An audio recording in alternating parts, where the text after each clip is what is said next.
No sé ni por dónde empezar. Mi vida amorosa, si así se puede llamar, siempre ha sido un desastre, y después de un matrimonio de 9 años, que terminó como una película mala, sin créditos finales, decidí que era hora de volver al ruedo. Conocer gente, me dije, abrirme al mundo. Lo que no me imaginaba es que a veces ese mundo puede ser oscuro, incómodo y francamente perturbador. Pero bueno, supongo que necesitaba aprenderlo por las malas. El domingo pasado hice match en Tinder con una mujer llamada Mariana. Bonita sonrisa, cabello negro que caía en ondas sobre sus hombros, y unos ojos brillantes que me parecieron cautivadores en las fotos. Empezamos a hablar y la conversación fluyó como el agua. Hablamos de música, libros, comida, todo bastante normal. Para el viernes ya habíamos acordado una cita en un restaurante céntrico. Hasta ahí todo bien, salvo por un detalle. Durante toda la semana, Mariana no dejó de enviarme mensajes. No eran mensajes de coqueteo ni nada profundo, sino preguntas mundanas, casi obsesivas. ¿Qué vas a comer para el almuerzo? ¿Qué tal el clima por tu casa? ¿Qué marca de pasta de dientes usas? Al principio lo tomé como entusiasmo, pero pronto me empezó a parecer extraño. Aunque bueno, pensé, todos somos un poco raros. El viernes llegó y fui al restaurante con una mezcla de nervios y emoción. La vi de inmediato, esperándome en la entrada con un vestido rojo que llamaba demasiado la atención. No sé si fue el vestido o la forma en que me miró, pero algo me puso en guardia desde el primer momento. Sin embargo, decidí ignorar mi instinto. Es solo una cita, me repetí. Entramos al restaurante y las cosas se salieron de control rápidamente. Mariana comenzó a discutir con la anfitriona, porque al parecer nuestra reserva no estaba anotada. Su tono se volvió tan agresivo que me encogí en mi asiento, fingiendo que no la conocía. Finalmente consiguió una mesa, pero el ambiente ya estaba enrarecido. Nos sentamos y traté de romper el hielo con una charla ligera, pero Mariana apenas respondía con monosílabos. Sus ojos, que en las fotos parecían cautivadores, ahora me parecían, no sé cómo describirlo, vacíos. No paraba de mirarme fijamente, como si tratara de leer mi mente. Para colmo, empezó a acariciar mi brazo de forma extraña, como si quisiera marcarme o algo así. Luego, sin previo aviso, me dijo, ¿por qué no me besas ahora mismo? Su tono no era coqueto, era una orden. Me reí nerviosamente y le di un beso rápido en la mejilla, esperando que eso la calmara. Pero no, Mariana se enfureció. Sus ojos se entrecerraron y dijo entre dientes, odio ese tipo de besos. A partir de ahí, la cita fue un desastre total.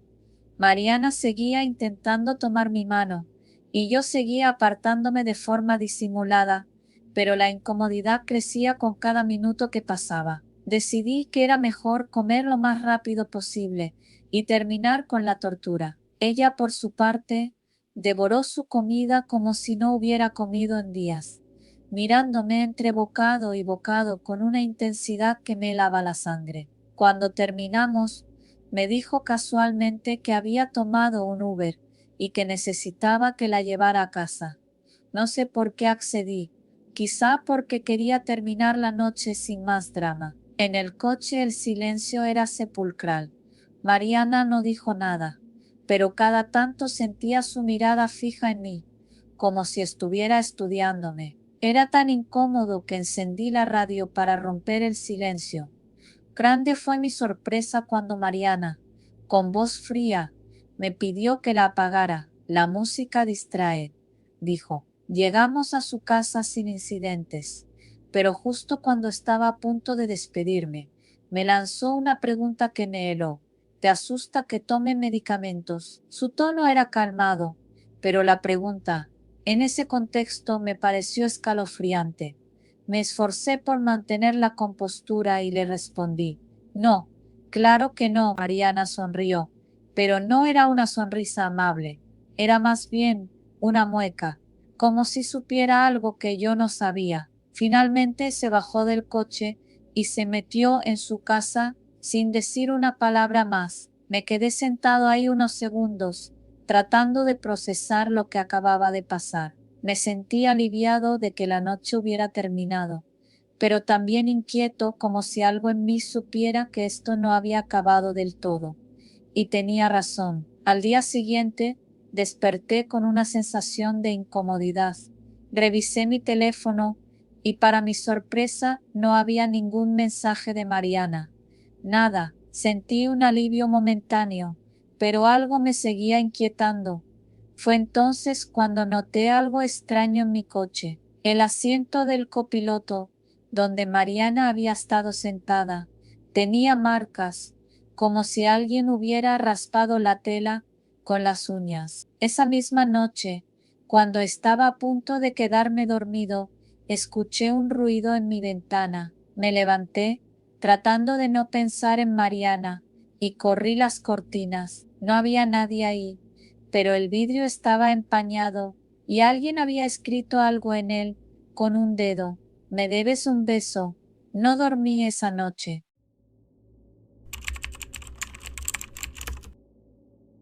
Aquel día el sol estaba tibio, casi reconfortante, y las hojas de los árboles en el parque La Carolina parecían danzar al ritmo de la brisa. Miguel, mi pareja de ese tiempo, había sugerido que celebráramos nuestro aniversario con algo sencillo, un picnic. Yo estaba de acuerdo, ambos estábamos cortos de dinero y además esos momentos simples siempre me parecían más genuinos. Compramos unos emparedados, jugo y un par de dulces. Nada extraordinario, pero suficiente para nosotros. Nos sentamos en un rincón del parque, donde una sombra generosa nos protegía del sol. Todo parecía perfecto, o al menos tan perfecto como podía ser en nuestras circunstancias. Comimos, reímos, hablamos de lo que haríamos cuando pudiéramos permitirnos algo más grande, algún viaje, quizá.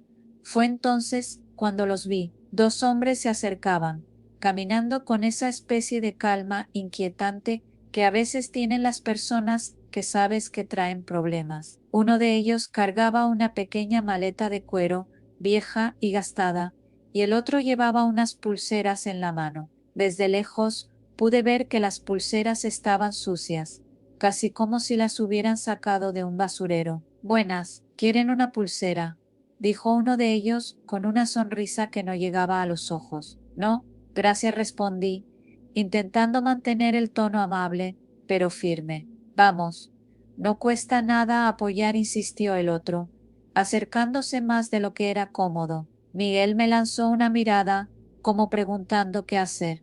Yo negué con la cabeza, pero ellos no se fueron. En cambio, cambiaron de tema de forma abrupta. ¿Ustedes creen en Dios?, preguntó el que cargaba la maleta. La pregunta me tomó por sorpresa, pero no tuve tiempo de responder. Sus rostros se endurecieron y las palabras empezaron a salir de sus bocas como un torrente de agresividad. Pasa todo, sé, tu madre, gritó uno, mientras el otro abría la maleta y sacaba un machete. Mi corazón comenzó a latir con fuerza, pero algo en mí se mantuvo extraño, casi inhumanamente calmado. Era como si mi mente se negara a aceptar lo que estaba ocurriendo. Miguel, en cambio, estaba pálido, paralizado. No queremos problemas, tranquilos, dije, levantando las manos. Les di mi celular, un modelo viejo que apenas funcionaba, y el poco dinero que llevaba en el bolsillo. Miguel hizo lo mismo, sus manos temblando tanto que casi deja caer su billetera. Ellos nos miraron con desprecio, como si les ofendiéramos con lo poco que teníamos. Pero al final tomaron nuestras cosas y salieron corriendo, riéndose a carcajadas, mientras desaparecían entre los árboles. Nos quedamos allí en silencio por lo que parecieron horas, aunque probablemente solo fueron unos segundos. Finalmente, Miguel se puso de pie, me tomó de la mano y me dijo que fuéramos a su casa, que quedaba cerca. Yo asentí, demasiado asustada para pensar en otra cosa. Cuando llegamos, su madre nos abrió la puerta. Apenas cruzamos el umbral, Miguel le contó lo que había pasado. No pude prever lo que vino después. Esto es culpa de ella, gritó, señalándome con un dedo tembloroso. Era extranjera, y desde el principio su madre había hecho todo lo posible por dejarme claro que no me quería allí. Ahora, con una excusa perfecta, se desquitó con toda la fuerza de su desprecio. Me gritó en un idioma que no entendía, pero no hacía falta. El tono era suficiente para saber que me estaba insultando. Miguel intentó calmarla, pero sus palabras se perdieron en el caos. Yo me quedé allí, sintiéndome pequeña, insignificante, como si todo aquello fuera un castigo por algo que ni siquiera había hecho. Finalmente, él me dio algo de dinero para que pudiera regresar a casa. Salí de allí sin mirar atrás, pero el camino a casa fue largo y lleno de pensamientos oscuros. ¿Por qué habían pasado esas cosas? ¿Por qué el mundo podía ser tan cruel, tan injusto? Esa noche, al llegar a mi pequeño departamento, me encerré en mi habitación y lloré. No sabía si lloraba por el miedo que había sentido en el parque, por la humillación en casa de Miguel o por la suma de ambas cosas. Pasaron días antes de que pudiera volver a sentirme un poco normal. Miguel intentó llamarme, pero yo no respondí. Algo dentro de mí había cambiado. Ya no quería verle, ni a él ni a su madre, ni siquiera quería salir de mi casa. Me sentía atrapada, como si el mundo exterior fuera un lugar que me rechazaba y al que yo ya no pertenecía. Sin embargo, una tarde, mientras intentaba distraerme viendo televisión, mi celular, un reemplazo que había conseguido con mucho esfuerzo, sonó. Era un número desconocido. Dudé, pero al final contesté. Hola, Pamela, dijo una voz baja y áspera al otro lado. ¿Recuerdas el parque? El frío me recorrió la espalda. Reconocí la voz de inmediato. Era uno de los hombres que nos había asaltado. ¿Qué quieres? Logré decir, mi voz temblando. Solo quería decirte que me quedé con algo tuyo. Y colgó. El resto de la noche la pasé revisando mi casa, tratando de encontrar algo que faltara, algo que pudiera explicar lo que había dicho. Pero no encontré nada. Todo estaba en su lugar. Esa llamada fue solo el principio. Durante las semanas siguientes empezaron a pasar cosas extrañas. Un día encontré una pulsera sucia en la entrada de mi departamento, como las que ellos vendían. Otro día, mientras caminaba por la calle, vi a uno de ellos parado al otro lado, mirándome fijamente. Decidí ir a la policía, pero no me tomaron en serio. No tenemos pruebas, dijeron. Podría ser una coincidencia, pero yo sabía que no lo era. Una noche, mientras intentaba dormir, escuché un ruido en la ventana. Me levanté, temblando, y me acerqué para mirar. No había nadie, pero cuando bajé la mirada, vi que alguien había escrito algo en el polvo del vidrio. Recuerda el parque. Desde ese momento ya no me sentí segura en ningún lado. Dejé de salir, de responder llamadas, de hablar con Miguel o con cualquier otra persona.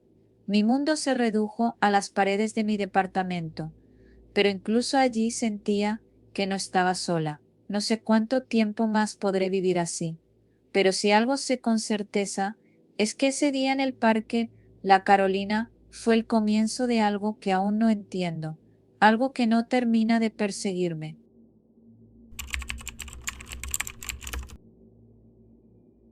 Encierro cuando abrí Tinder aquella noche.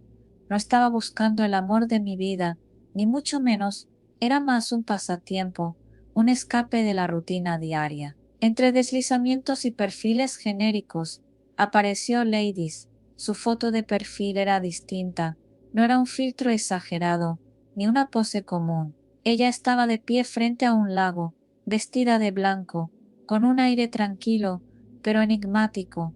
Sus ojos negros destacaban por una intensidad que me atrapó al instante. Decidí deslizar a la derecha. Para mi sorpresa, hicimos match. La conversación fluyó con facilidad. Ladies tenía un humor peculiar, seco pero encantador. Cuando me sugirió encontrarnos para cenar, acepté sin pensarlo demasiado. Quedamos en un restaurante pequeño al otro lado de la ciudad, uno de esos lugares donde la luz tenue y la música suave crean una atmósfera íntima. Cuando la vi llegar, su aspecto me sorprendió. Era más delgada de lo que parecía en las fotos, casi frágil, pero su sonrisa compensaba cualquier detalle. Parecía genuina, aunque sus ojos seguían irradiando esa intensidad que no lograba descifrar. Me abrazó como si nos conociéramos de años, lo cual me pareció extraño, pero lo dejé pasar. Durante la cena hablamos de cosas triviales, música, películas, lugares que queríamos visitar. Ella tenía una forma de hablar pausada, casi hipnótica, pero había algo más, algo que no podía identificar, una sensación en mi estómago que no se iba. No le di importancia. Después de pagar la cuenta, ella sugirió caminar un poco. Era una noche fresca y el aire libre parecía una buena idea. Caminamos por un parque cercano, donde las sombras de los árboles se mezclaban con la luz amarilla de los faroles. Fue entonces cuando comenzó a hablar de cosas más personales. ¿Sabes?, dijo de repente, deteniéndose bajo un árbol enorme. Creo que la única forma real de conectar con alguien es encerrarte con esa persona. La miré, confundido, pensando que estaba bromeando. Sonreí nervioso, esperando alguna risa o gesto que rompiera el hielo. Pero no hubo ninguno. Su expresión era seria. Sus ojos me atravesaban. ¿Encerrarse?, pregunté, intentando parecer relajado. Sí, respondió, dando un paso hacia mí. En una habitación, solo tú y esa persona, sin distracciones, sin escapatorias, hasta que lleguen a conocerse de verdad, hasta que no puedan ocultar nada. Su tono era tan frío, tan clínico, que sentí como mi estómago se encogía. Intenté bromear para aligerar la situación. Eso suena como un experimento social, ¿no? Como algo que harían en un programa de televisión raro. Ella no se rió. No, es la única manera de que las personas sean honestas. Cuando no tienen a dónde huir, su mirada cambió entonces. Se oscureció como si algo en su interior hubiera despertado. Me dio un paso más, quedando demasiado cerca. Su voz bajó a un susurro. ¿Alguna vez has pensado en cómo sería estar encerrado con alguien durante días, semanas incluso? ¿Qué secretos saldrían? ¿Cuánto tiempo tardarías en confiar?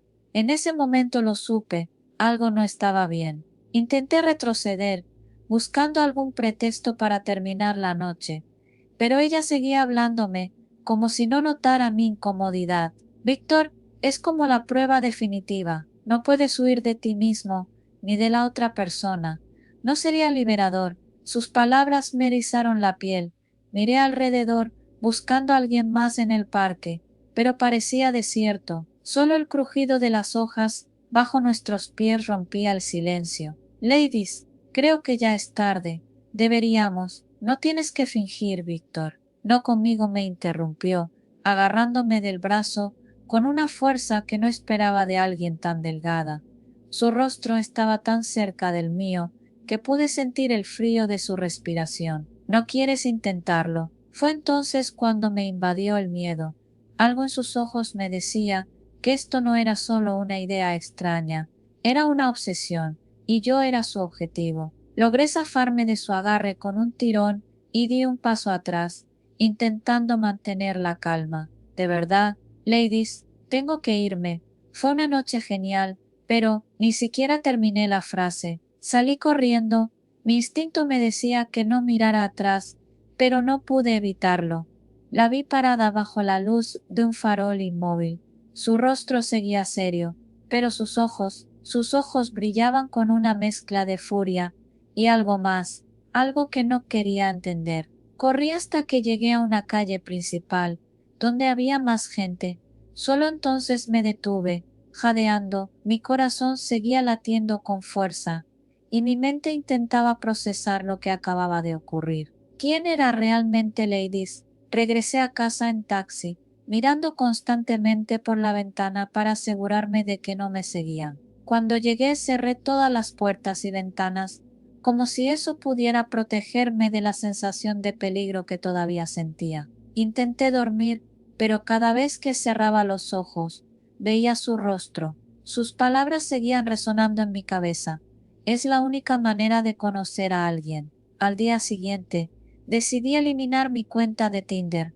No quería arriesgarme a otro encuentro como ese, pero antes de hacerlo, revisé su perfil una última vez.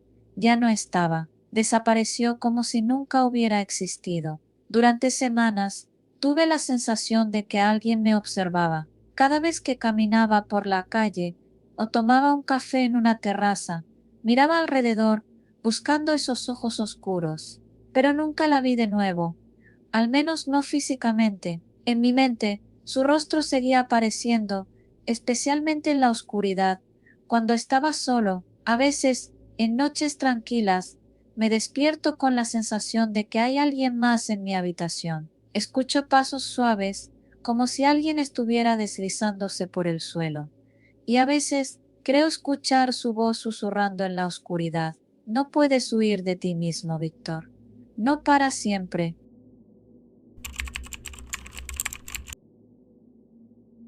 Un día en tarde, con mucho calor, había salido con Sara, una chica que me tenía bastante intrigado desde la primera vez que hablamos.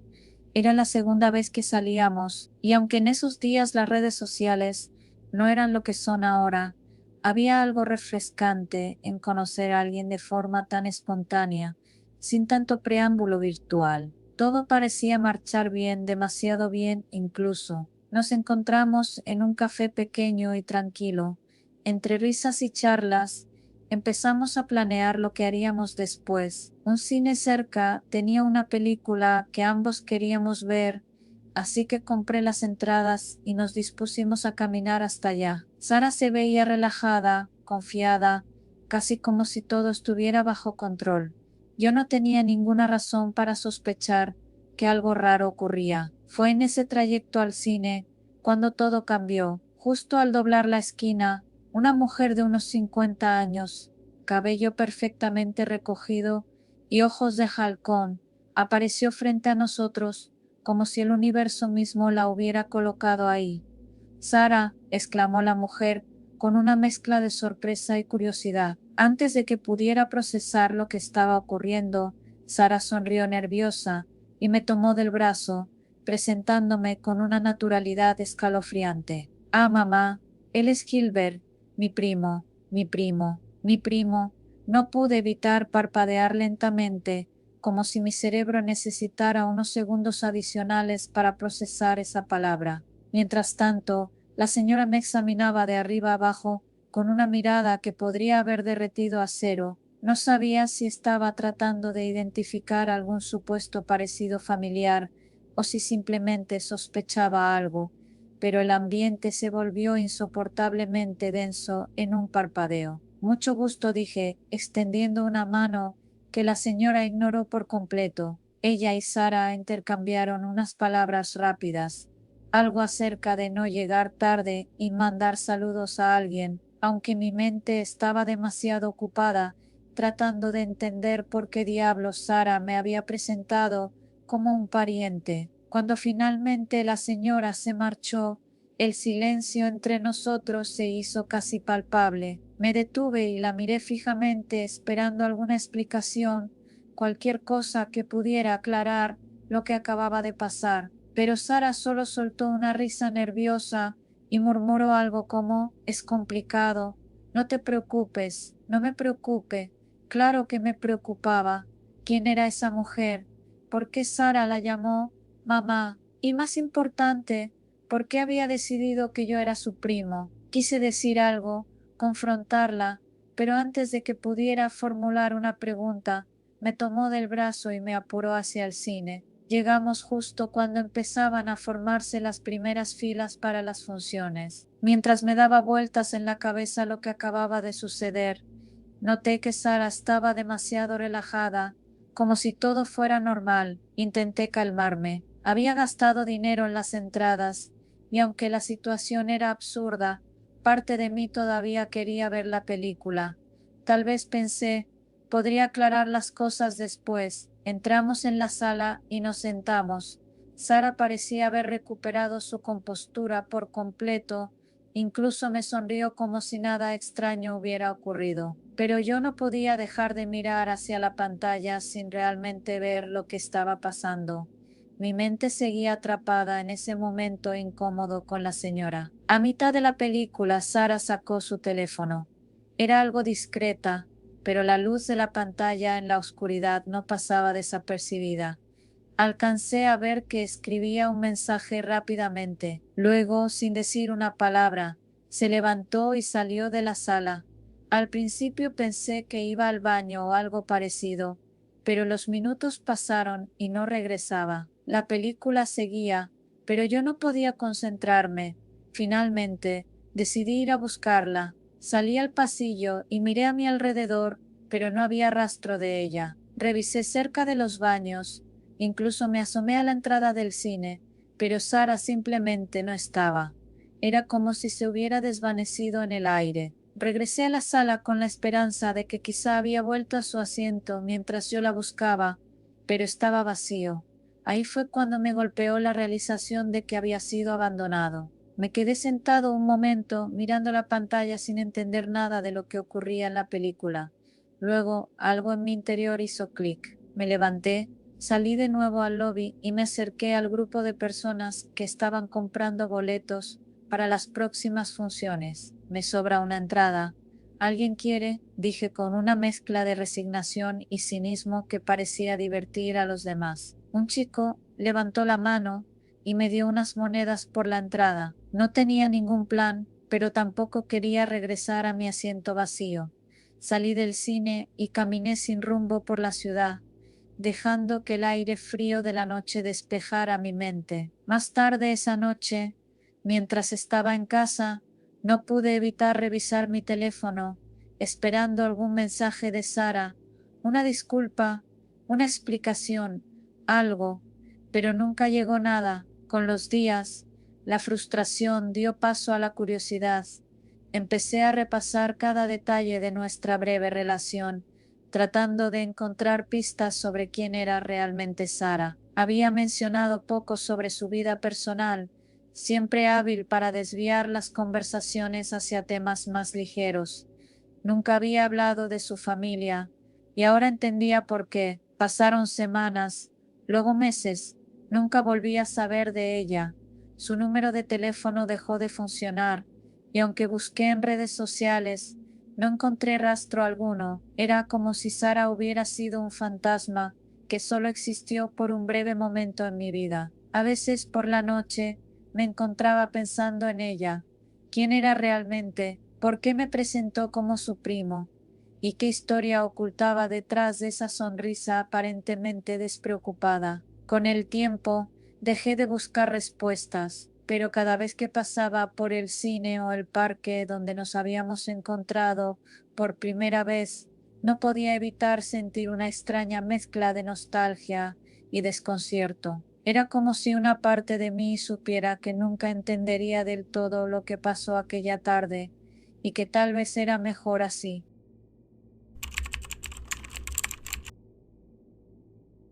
Nunca pensé que algo tan aparentemente simple como una cita podría convertirse en el inicio de una pesadilla que me perseguiría por mucho tiempo. Todo empezó con una sonrisa amable en el banco donde trabajaba como cajera. Él era el subgerente, un hombre recién divorciado, con una actitud tranquila y segura que al principio me pareció cautivadora. Su nombre era Esteban, y cada vez que pasaba cerca de mi estación, encontraba una excusa para saludarme o hacer algún comentario ligero que me hacía reír. Después de semanas de intercambiar miradas y charlas fugaces, me invitó a salir. No lo pensé mucho, en ese momento me parecía un buen hombre, alguien con quien podía disfrutar una conversación sin complicaciones. Nuestra primera cita fue sencilla, un café en un lugar discreto del centro. Fue una velada agradable, llena de risas y anécdotas que me hicieron pensar que, quizás, Esteban era una buena persona con quien empezar algo nuevo. Las semanas siguientes fueron similares. Salimos varias veces al cine a cenar incluso a caminar por el parque. Cada vez me sentía más cómoda con él, aunque había algo en su mirada, en la manera en que evitaba ciertos temas o desviaba preguntas personales, que me hacía sentir que había algo que no me estaba diciendo. Pero no le di demasiada importancia. Todos tenemos secretos, pensé. La cuarta salida fue diferente. Esteban me invitó a su departamento. Dijo que quería cocinar algo especial para mí y que sería una noche tranquila, sin pretensiones. Acepté emocionada y nerviosa al mismo tiempo. Su apartamento estaba en una zona exclusiva de la ciudad, impecable y cuidadosamente decorado. Todo parecía normal, incluso perfecto. La cena fue deliciosa, acompañada de una botella de vino que parecía nunca vaciarse. La conversación fluyó como siempre, pero esta vez había un tono más íntimo, más directo. Después de cenar, nos sentamos en el sofá, y todo se desarrolló de manera natural, como si fuera el siguiente paso lógico en nuestra relación. Cuando finalmente me llevó a su habitación, todo cambió. En medio de la pasión, noté algo que me hizo frenar en seco. Esteban llevaba ropa interior de mujer, un conjunto de encaje rosa que no dejaba lugar a dudas. Me quedé paralizada por unos segundos, tratando de procesar lo que estaba viendo. ¿Por qué usas eso?, pregunté, sin poder ocultar mi desconcierto. Él me miró, como si no entendiera mi reacción. Siempre he sido así, Micaela. Si quieres estar conmigo, tienes que aceptarlo. Sentí que mi mundo daba un giro, como si eso no fuera suficiente. Continuó hablando con una calma que me resultaba escalofriante. También me gusta pintarme la boca de rojo, y a veces uso tacones en casa. Es mi forma de sentirme yo mismo. No sabía qué responder. Había algo en su tono, en la manera en que me miraba, que me hacía sentir que no estaba pidiendo mi aceptación, sino exigiéndola. No puedo aceptar esto. Esteban, esto no es para mí, dije finalmente, tratando de mantener la compostura. Su rostro cambió al instante, la calidez desapareció, reemplazada por una expresión fría y calculadora que no había visto antes. Está bien, respondió, su voz tranquila pero cargada de una amenaza implícita. Mañana mismo presentarás tu carta de renuncia. Lo miré incrédula. ¿Qué estás diciendo? Lo que escuchaste. No quiero verte más en el banco. Y ni se te ocurra mencionar esto a nadie. Si lo haces, te aseguro que me encargaré de hundirte. La habitación pareció hacerse más pequeña. Sentí como mi pecho se apretaba, como si el aire se hubiera vuelto pesado. No podía creer lo que estaba escuchando. Me estás amenazando, llámalo como quieras, Micaela, pero no pienses que voy a permitir que alguien como tú ponga en peligro mi posición o mi privacidad. Tomé mis cosas y salí de ahí tan rápido como pude, sin mirar atrás. Mientras bajaba las escaleras del edificio, mis manos temblaban y mi mente estaba en caos. ¿Cómo había llegado a esto? ¿Cómo alguien que parecía tan encantador había resultado ser tan manipulador y peligroso? Esa noche apenas dormí. La imagen de Esteban, con su mirada fría y su amenaza clara, no dejaba de rondar mi cabeza. Pensé en lo que significaría perder mi trabajo, en cómo explicaría mi renuncia repentina. También pensé en lo que podría pasar si decidía ignorar su advertencia. Al día siguiente, llegué al banco con el corazón en la garganta. Cada vez que Esteban pasaba cerca de mi estación, sentía que me faltaba el aire. Su presencia era sofocante, su sonrisa aparentemente amable, un recordatorio constante de lo que me había dicho. Durante el almuerzo fui al baño y me miré al espejo, tratando de decidir qué hacer. Si renunciaba, perdería mi independencia económica, algo que había trabajado tanto por construir. Pero si no lo hacía, sabía que Esteban encontraría la manera de hacer mi vida un infierno. Finalmente, tomé una decisión. Regresé a mi estación, escribí una carta de renuncia breve y formal, y se la entregué a Recursos Humanos. No dije nada más, ni a mis compañeros ni a mi jefe directo. Simplemente recogí mis cosas y salí del banco por última vez. Pero la historia no terminó ahí. Un par de semanas después, mientras trataba de reconstruir mi vida, comencé a recibir mensajes anónimos en mi teléfono. Al principio eran vagos, pero con el tiempo se hicieron más directos y perturbadores. Frases como sabes que hiciste lo correcto o no, deberías haber hablado con nadie aparecían a cualquier hora del día. No sabía si era Esteban o alguien más, pero la sensación de estar siendo vigilada era insoportable. Cambié de número, me mudé de departamento, incluso dejé de salir por un tiempo, pero la paranoia seguía ahí, como una sombra que no podía sacudirme. A veces pienso en Esteban, en su doble vida, en el secreto que tanto temía que saliera a la luz, y aunque nunca le conté a nadie lo que pasó, sé que él siempre estará ahí, en algún rincón oscuro de mi memoria, recordándome lo peligroso que puede ser confiar en alguien que lleva una máscara.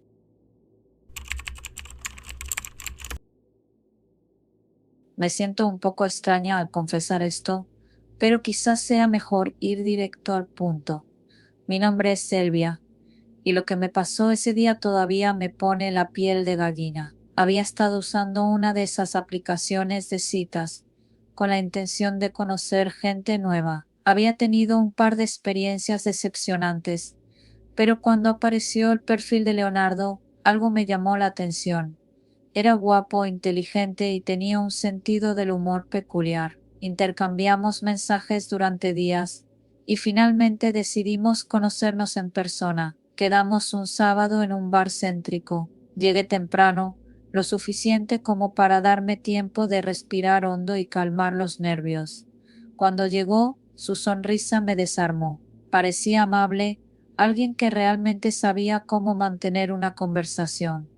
Pedimos almuerzo y una cerveza, y el rato se pasó volando. Leonardo era tan interesante como había parecido en sus mensajes, tal vez más. Me habló de su pasión por la fotografía y sus viajes, mientras yo compartía mis historias de trabajo y anécdotas de amigos. Hubo un momento en el que pensé, esto es genial, por fin alguien que vale la pena. La conversación era fluida, sin silencios incómodos, y cada vez que reía, sentía que había tomado la decisión correcta al aceptar esa cita. Terminamos nuestras cervezas y decidimos que era hora de irnos. Mientras salíamos del bar, me dijo que había estacionado su auto a varias calles de distancia, porque el bar no tenía buen lugar para aparcar.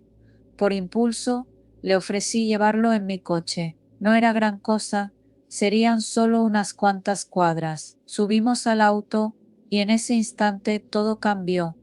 Apenas cerré la puerta del conductor, sentí una incomodidad que no podía explicar. Leonardo, sentado en el asiento del copiloto, se quedó callado por unos segundos, pero había algo extraño en su postura. Miré de reojo y fue entonces cuando lo vi sin decir una sola palabra. Comenzó a bajarse los pantalones. No podía creer lo que estaba pasando. Mi cerebro tardó un segundo en registrar lo que veía. Pensé que tal vez estaba soñando o que todo era un malentendido, pero no era real. Ahí estaba él, en mi coche, desnudándose y sin pudor alguno, comenzando a masturbarse. ¿Qué demonios estás haciendo?, le grité, mi voz quebrándose entre el shock y el enojo. Él, como si no hubiera hecho nada extraño, simplemente me miró con una sonrisa extraña en los labios, una mezcla de burla y desafío. No dijo nada, absolutamente nada, solo continuó con lo suyo, como si yo no estuviera ahí, como si mi auto no fuera un espacio cerrado donde su comportamiento era completamente inaceptable. Mis manos temblaban mientras buscaba la manera de reaccionar. Finalmente solté el freno de mano y me incliné hacia él, abriendo la puerta del copiloto de un empujón. «Lárgate de mi coche», le grité, más fuerte esta vez con toda la rabia que podía reunir. Él se detuvo por un momento, me lanzó una mirada fría, casi vacía, y luego sin prisa alguna, recogió sus pantalones, salió del coche y cerró la puerta como si nada. Yo estaba paralizada, las manos todavía apretando el volante como si fuera lo único que me mantenía anclada a la realidad. Leonardo no dijo una palabra más, simplemente se fue caminando hacia su auto, que ahora podía ver estacionado unos metros más adelante. Su figura desapareció entre las sombras de los árboles, y yo me quedé ahí sentada en el asiento del conductor, tratando de entender qué acababa de suceder. Pasaron unos minutos antes de que pudiera reaccionar. Encendí el motor, aún temblando, y conduje directo a mi casa. Durante el trayecto, no dejaba de revisar los espejos retrovisores, esperando ver si él me seguía. Mi mente estaba inundada de preguntas. ¿Por qué lo había hecho? ¿Había dado yo alguna señal equivocada? ¿Era esto algún tipo de broma enfermiza? Cuando llegué a casa, cerré todas las puertas y ventanas con seguro. Mi corazón todavía latía con fuerza, y cada sombra o ruido fuera de lugar me hacía saltar. Esa noche no dormí. Cada vez que cerraba los ojos, veía su expresión, esa sonrisa que no era ni amigable ni nerviosa, sino algo completamente distinto, algo que ahora, al recordarlo, me pone los pelos de punta. Al día siguiente, borré la aplicación de citas y bloqueé su número, aunque no me había escrito ni llamado. Traté de seguir con mi vida, pero no era tan fácil. Las imágenes de ese momento seguían apareciendo en mi mente, y había algo más, algo que no lograba identificar. Semanas después, mientras buscaba algo que leer para distraerme, tropecé con un artículo en línea sobre comportamientos extraños en las citas. Una parte del texto hablaba sobre señales de alerta, y una frase me heló la sangre. Algunas personas disfrutan ejerciendo poder sobre otros en situaciones inesperadas, probando hasta dónde pueden llegar antes de ser confrontados. De pronto, todo encajó. No era solo que Leonardo hubiera hecho algo inapropiado.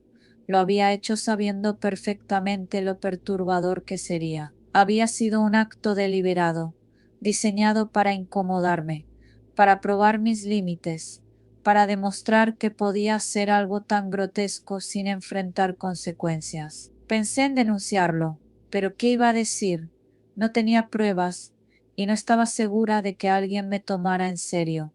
Así que decidí enterrarlo, dejarlo atrás y seguir adelante. Pero incluso ahora, cada vez que paso por ese bar o escucho a alguien hablar sobre primeras citas, siento una punzada de ansiedad en el pecho. Leonardo se convirtió en un recuerdo que preferiría olvidar, pero hay días en los que, sin razón aparente, su imagen vuelve a mi mente, su sonrisa, su mirada vacía, y esa extraña sensación de que, aunque lo eché de mi vida, no he terminado de escapar del todo.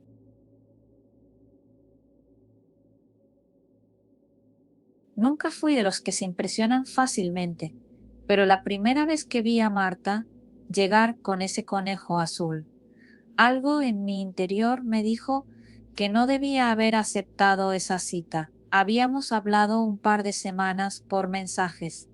Marta era agradable, un poco reservada, pero con un humor peculiar que me atrapó. Cuando sugerí que fuéramos al cine, ella aceptó, aunque mencionó que le ponían nerviosa los lugares oscuros y llenos de gente. Yo, ingenuo, no pensé mucho en ello. La vi acercarse al punto de encuentro, y mis ojos se clavaron en el enorme conejo azul que cargaba con ambos brazos.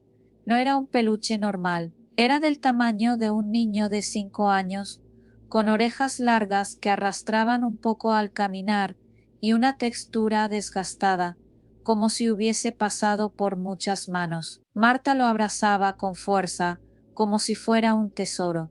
Yo intenté actuar normal. ¿Es tu acompañante?, pregunté, intentando sonar divertido. Sí, respondió con una sonrisa que no llegaba a sus ojos. Lo traje porque a veces me asusto en las películas. Una parte de mí quiso decir algo más, pero su mirada me detuvo. Había algo en su expresión que no invitaba a las bromas, así que en silencio Entramos al cine, nos sentamos en la penúltima fila. Ella colocó al conejo en el asiento vacío a su lado, ajustándolo con cuidado, como si fuera una persona. Yo miraba de reojo mientras los comerciales pasaban, tratando de convencerme de que todo esto era una peculiaridad inofensiva, quizás un mal hábito que quedó de su infancia, pero había algo en la manera en que lo trataba, en la forma en que sus dedos acariciaban las orejas del conejo, que me daba escalofríos. ¿Siempre lo llevas contigo?, pregunté en un susurro. Solo cuando lo necesito, respondió sin mirarme. ¿Y cuándo es eso?, insistí, intentando sonar casual. Marta desvió la vista hacia el conejo. Sus dedos seguían acariciándolo, pero ahora con más fuerza. Tardó unos segundos en responder. Cuando siento que algo podría salir mal. La película comenzó, y aunque era una comedia ligera, mi atención estaba en cualquier cosa menos en la pantalla. Marta no parecía reírse de los chistes. Estaba completamente concentrada en el conejo.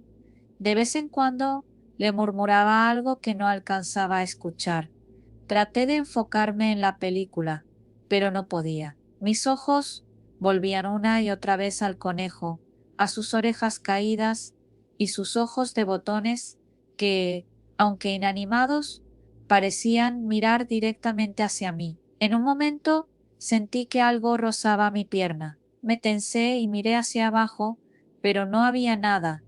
Cuando volví a mirar hacia el conejo, juraría que su posición había cambiado ligeramente. Ahora estaba inclinado hacia adelante, como si estuviera observándome con más atención. Marta se dio cuenta de mi incomodidad y sonrió, pero no era una sonrisa amable, era casi satisfecha. ¿No te gusta mi conejo?, preguntó de repente. Es diferente, admití, intentando no sonar rudo. Ella no dijo nada más. Volvió a mirar hacia la pantalla, aunque sus dedos nunca dejaron de acariciar al peluche. Cuando terminó la película, salimos al vestíbulo en silencio.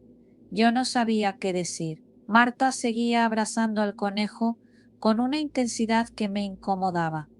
Antes de que pudiera inventar una excusa para irme, sugirió que fuéramos a tomar algo. A pesar de mis dudas, acepté. Quizás estaba exagerando.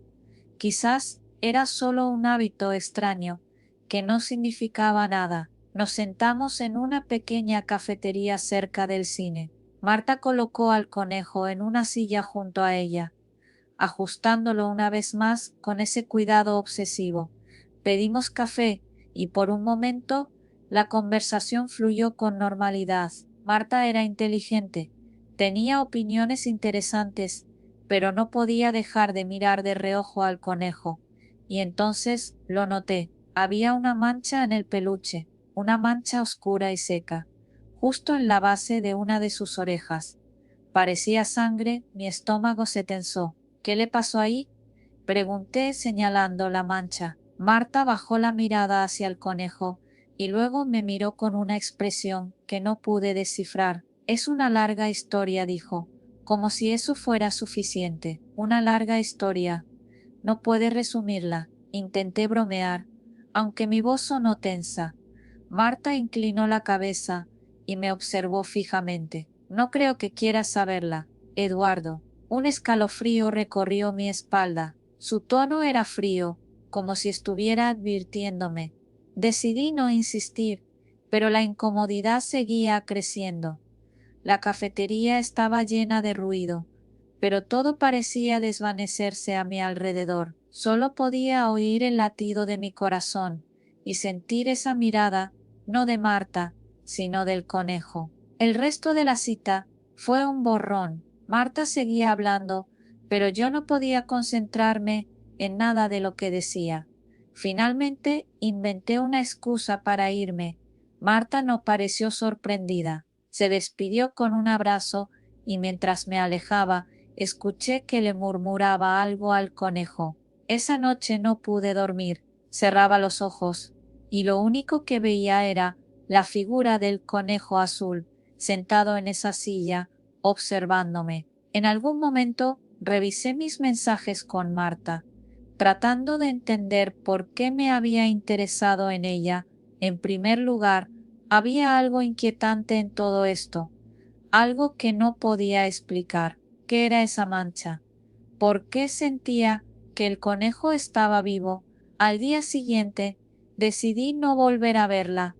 Bloqueé su número y eliminé el contacto, pero eso no fue suficiente. Una semana después, encontré una nota en el parabrisas de mi coche. Era de Marta. Decía, él te extraña. No deberías ignorarlo. Miré a mi alrededor, pero no vi a nadie. Me llevé la nota a casa, aunque no sabía por qué. Esa noche, mientras intentaba dormir, escuché un ruido. Era un golpe suave, repetitivo, como si alguien estuviera tocando en la ventana. Me levanté, pero no había nada. Sin embargo, el sonido continuó. Venía desde mi habitación. Cuando encendí la luz, casi grité. En la esquina, sentado en el suelo, estaba el conejo azul. Su mancha ahora era más grande, y sus ojos de botones parecían brillar en la oscuridad. Marta tenía razón. No debí ignorarlo.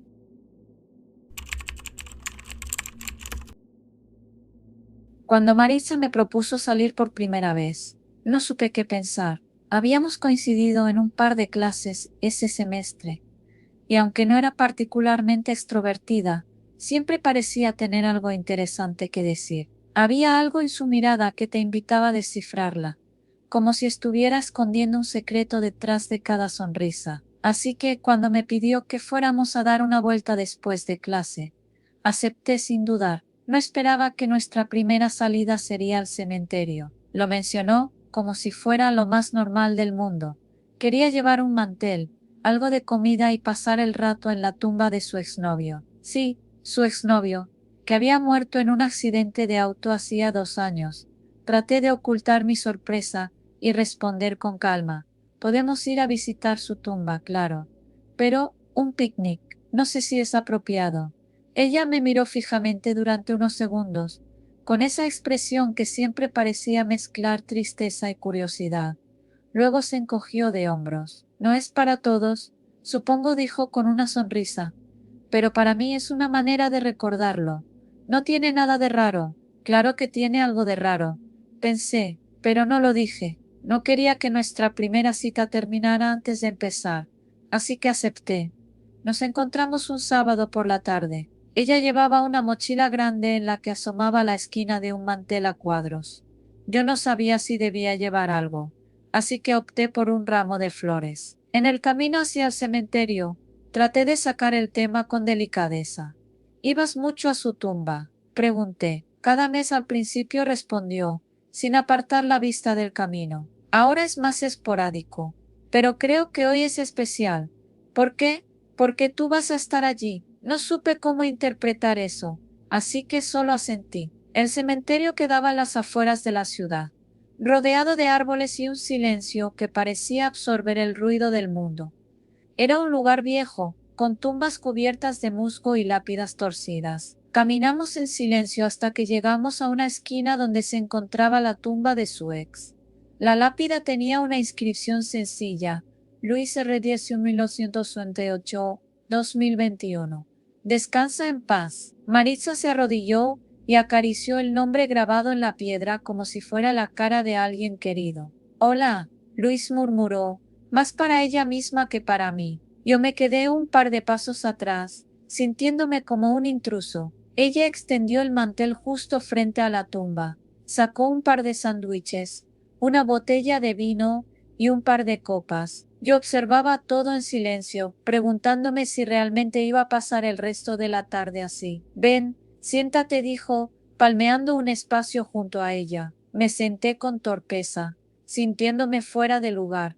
Ella sirvió el vino y levantó su copa como si brindara con alguien invisible. Por ti, Luis. Yo levanté la mía por inercia, sintiéndome más incómodo que nunca.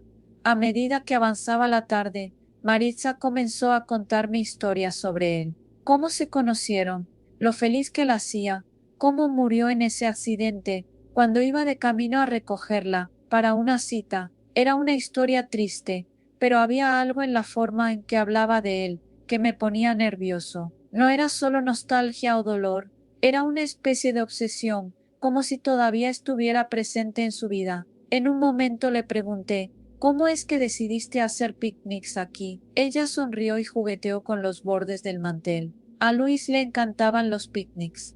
Solíamos hacerlos cada mes. Después de su muerte, sentí que era la única manera de mantenerlo cerca. Pero, ¿no crees que es hora de dejarlo ir? Pregunté con cautela. Su sonrisa desapareció. Me miró como si hubiera dicho algo profundamente ofensivo. Dejarlo ir, repitió. ¿Por qué haría eso? No supe qué responder, así que cambié de tema. A medida que el sol bajaba, la atmósfera del cementerio cambió. El aire se volvió más frío, y las sombras de los árboles parecían moverse como si tuvieran vida propia. Maritza no parecía notarlo. Seguía hablando con la lápida como si estuviera teniendo una conversación completa con Luis. Yo miraba alrededor, cada vez más inquieto. ¿No crees que deberíamos irnos? Pregunté, tratando de sonar casual. Ella negó con la cabeza. Todavía no. Luis no querría que nos fuéramos tan pronto. Marisa, esto es raro. Ella giró hacia mí, con una expresión que nunca le había visto antes. Raro, ¿por qué raro? Porque hablo con él, porque lo mantengo vivo de alguna manera. Intenté calmarla. No, no es eso, es solo que yo no lo conocí, y estar aquí me hace sentir incómodo. Por un momento pensé que iba a explotar, pero en lugar de eso se calmó y volvió a mirar la lápida. Es porque no lo entiendes, dijo en voz baja. Nadie lo entiende. Cuando me levanté para sugerir que era hora de irnos, noté algo extraño. La lápida parecía más limpia. Antes estaba cubierta de pequeñas hojas secas y polvo, pero ahora estaba completamente limpia, como si alguien la hubiera fregado en cuestión de minutos. ¿Viste eso? Pregunté, señalando la tumba. Marisa no respondió, solo se quedó mirando la lápida, con una expresión vacía. Marisa, de repente, comenzó a reír. Era una risa baja, casi inaudible, que poco a poco fue creciendo. Luis está contento, dijo, entre risas. Está contento de que estés aquí. Mi corazón comenzó a latir más rápido. El viento se levantó, y por un segundo juré escuchar una voz en el aire. No era clara, pero era suficiente para hacerme sentir que ya no estábamos solos. Maritza, vámonos. Esto no es normal. Ella me miró con una mezcla de tristeza y lástima. Él no quiere que te vayas. Dio un paso atrás, sintiendo que algo estaba muy mal. El viento sopló más fuerte, y las hojas comenzaron a girar alrededor de nosotros. El nombre en la lápida parecía brillar con una luz tenue, como si la piedra misma estuviera viva. No esperé a que pasara algo más. Me voy, puedes quedarte si quieres, pero yo no voy a quedarme aquí. Ella no trató de detenerme, solo me observó mientras recogía mis cosas, y me alejaba, pero mientras caminaba hacia la salida, escuché algo que me hizo congelarme. Sebastián. Era mi nombre susurrado en el viento, con una voz que no reconocía. Me giré, pero Marisa seguía en el mismo lugar, sentada junto a la tumba. Nunca volví a hablarle. Al día siguiente, cambié de lugar en las clases, y cuando ella intentó acercarse, le dije que no estaba interesado en seguir saliendo. Pero incluso ahora, meses después, a veces siento el viento susurrar mi nombre, y cada vez que lo hace, pienso en esa lápida en Marisa y en lo que realmente sucedió esa noche.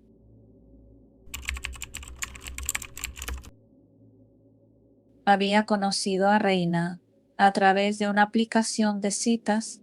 Su perfil era intrigante, una mezcla entre misterio y carisma que me cautivó desde el principio. Su foto mostraba unos ojos profundos, casi hipnotizantes, y una sonrisa que parecía prometer algo más allá de lo cotidiano. Después de unos días de mensajes, acordamos vernos en un restaurante italiano céntrico.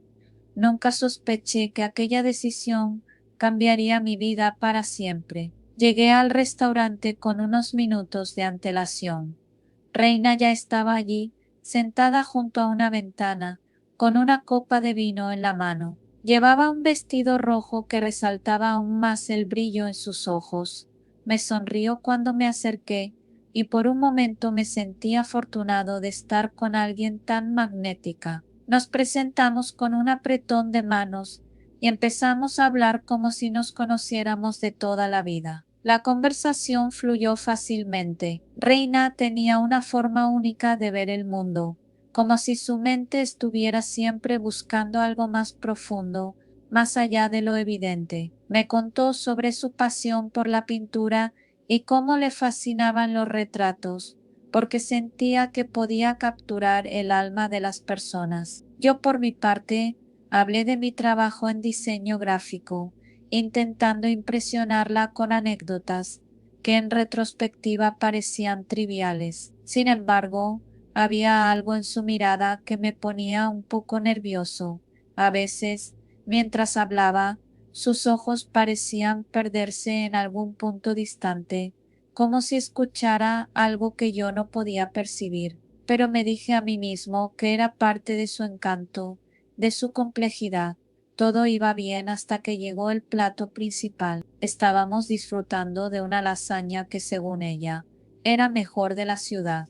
De repente se quedó callada y dejó de comer. Su tenedor cayó sobre el plato y sus ojos se fijaron en un punto indefinido detrás de mí. ¿Estás bien?, le pregunté, tratando de sonar tranquilo. Ella no respondió. Su rostro estaba completamente inmóvil, como si estuviera escuchando algo.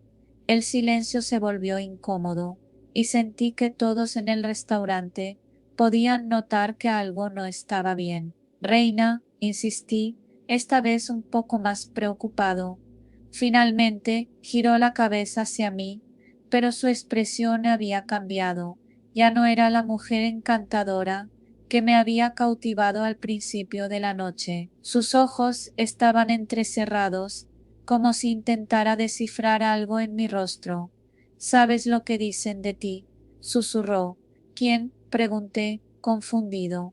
Ellos, murmuró, mientras señalaba el aire vacío a su lado. Un escalofrío recorrió mi espalda. Intenté calmarla. Reina, no entiendo. ¿De quién hablas? Ellos me están diciendo cosas sobre ti. Su voz se quebró y de repente su tono cambió. Eres horrible. Eres un monstruo. La intensidad en su mirada me heló. Intenté mantener la calma, pero su comportamiento estaba atrayendo la atención de las mesas cercanas. Reina, tranquilízate. No sé qué está pasando, pero podemos hablarlo. Antes de que pudiera procesar lo que sucedía, Reina agarró el cuchillo que estaba sobre la mesa. Sus movimientos eran rápidos y decididos, como si hubiera estado planeándolo desde el principio. No voy a dejar que me hagas daño, gritó, levantando el cuchillo. Retrocedí instintivamente, tirando la silla al suelo. Mi corazón latía con tanta fuerza que apenas podía escuchar los gritos de los demás comensales. Intenté razonar con ella. Reina, cálmate. No quiero hacerte daño. Pero era inútil. Sus ojos estaban llenos de furia y parecía completamente ajena a mi voz. Se abalanzó hacia mí con el cuchillo y lo único que pude hacer fue bloquear su mano con mi brazo. Sentí el filo del cuchillo rozar mi piel, pero no me detuve. Empujé la mesa hacia ella, intentando crear una barrera entre nosotros. Un hombre que estaba en una mesa cercana intervino, sujetándola por detrás antes de que pudiera atacarme de nuevo. Reina gritaba y forcejeaba, mientras otros comensales se levantaban para ayudar. Finalmente, el personal del restaurante llamó a seguridad y lograron contenerla. Cuando la sacaron del restaurante, todavía gritaba cosas incomprensibles. Lo último que escuché fue: no confíen en él, es un mentiroso. Después del incidente, me quedé en el restaurante tratando de calmarme. Tenía un pequeño corte en el brazo, pero lo que más me dolía era la confusión. ¿Qué había pasado? ¿Cómo había terminado en esa situación? Un mesero se acercó con una copa de agua y un semblante preocupado. ¿Está bien, señor?, me preguntó. No lo sé. Creo que necesito un momento. Más tarde esa noche, recibí un mensaje de texto de un número desconocido. Decía: lamento lo que pasó, no quise asustarte. Reina necesita ayuda, pero no siempre la acepta. Era su hermana. Me explicó que Reina tenía un trastorno psicótico y que debía tomar medicación para controlar las alucinaciones. Al parecer había dejado de tomarla hacía unas semanas porque se sentía mejor.